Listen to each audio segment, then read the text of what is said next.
back music.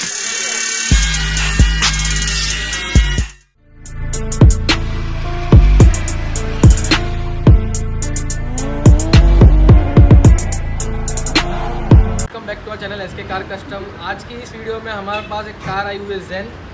इसका काम है, आज रैप करने वाले हम इसे डुअल टोन में। जो ओरिजिनल कलर है इसका गोल्ड सिल्वर है।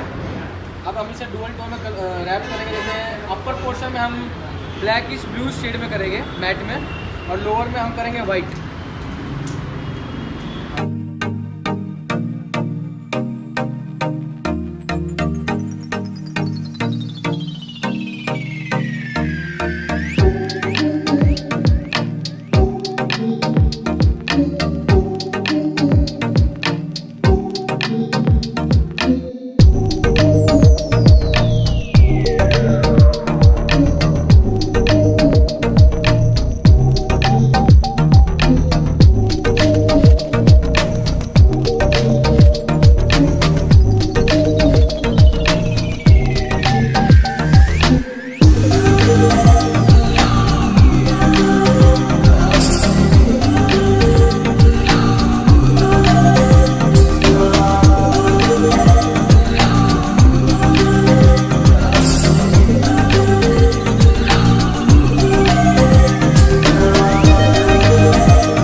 देख सकते हैं कि अब कार का काम कंप्लीट हो चुका है। मैं आपको डिटेल में बता देता हूँ कि हमने इसमें क्या क्या चेंजेस किए हैं और कैसे हमने इस पर वर्क किया है। जैसे आप देख पा रहे हैं, अब कार का काम कंप्लीट हो चुका है। अपर पोर्शन में हमने इसमें ब्लूइश ब्लैक रखा हुआ है, लोअर में हमने इसमें वाइट कलर का रैप रखा हुआ है। व्हील कैप भी हमने इसमें इंस्टॉल कर दी है, एलॉय व्हील स्टाइल वाले व्हील कैप। जैसे आप देख सकते हैं, दूर से एक एलॉय व्हील टाइप की फीलिंग आ रही है।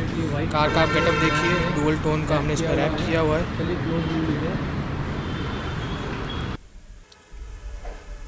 फ्रंट में जैसे बम्पर देख सकते हैं आप, एकदम से न्यू जैसा हो चुका है। जैसे कि आपको पता था हालत कैसी थी बम्पर की, अब देखिए आप, एकदम न्यू हो चुका है। मिरर को हमने मैट ब्लैक में पेंट किया हुआ है, ना कि रैप किया है। जैसे आप देख सक रहे हैं, पेंट किया है हमने मिरर्स को भी।